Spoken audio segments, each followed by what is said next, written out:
was one time we were playing at the Kinetic Playground in Chicago, and there's what you feel when you're playing, then there's how it comes out the other side, and what the people listening think, and then there's what the other people in the band think. Kind of the inverse of what Dick was talking about. Yeah, well, each of us is our own universe, and this applies to everyone. It applies to all the people playing the music and the people listening to the music, and of course, if you're playing the music, you're also listening to the music, we hope. And there was this one lick where I played, which apparently struck Pigpen rather nicely. It was in the middle of a love light. And from across the stage, he saluted me. And it was like it put this medal on me that felt so good at the time. I still wear it, actually.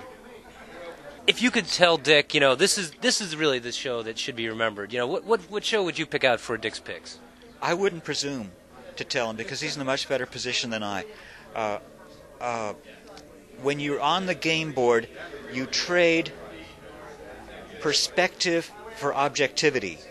It's like in quantum mechanics where you can tell what the motion of the particle is or its speed, but not both. It's like you can have either that objectivity or the perspective.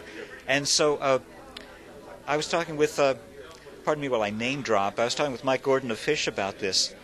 And he was saying in their albums, they have this discussion, friendly argument almost, as to which tunes should go on the album, because each of them has their own point of view.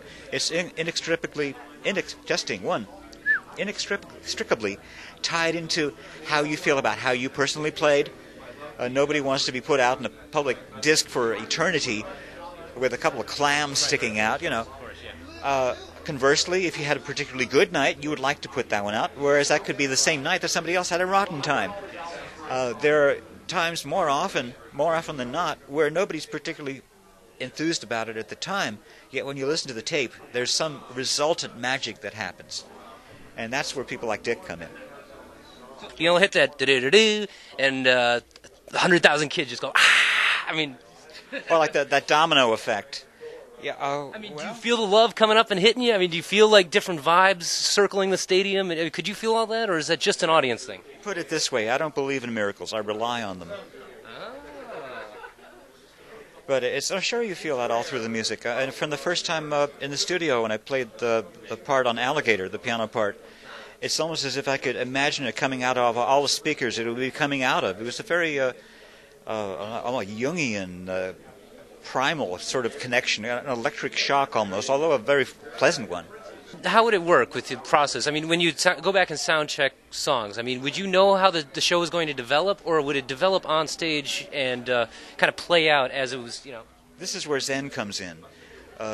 It's sort of like nobody really knows anything, and we're learning less all the time, especially insofar as the band at the time I was playing with them was working with a technology that was in its infancy. It was just being developed. In fact, the band was a large part in pushing the envelope of developing that technology, both in terms of the instruments and amplification and acoustic balance and all those things. And as a result, it's sort of like Peter Principle in reverse. Jerry often would refer to this thing we did on stage as if he was totally amazed that anybody would be interested in listening. How did you feel about it? Did you feel the same way? I mean, you... Oh, a million ways. You have the whole love-hate relationship you have with anything that you take that seriously and you put yourself into. Great. Well, there he is. TC brought us many a great moment, at least as an audience member. I thank you very much.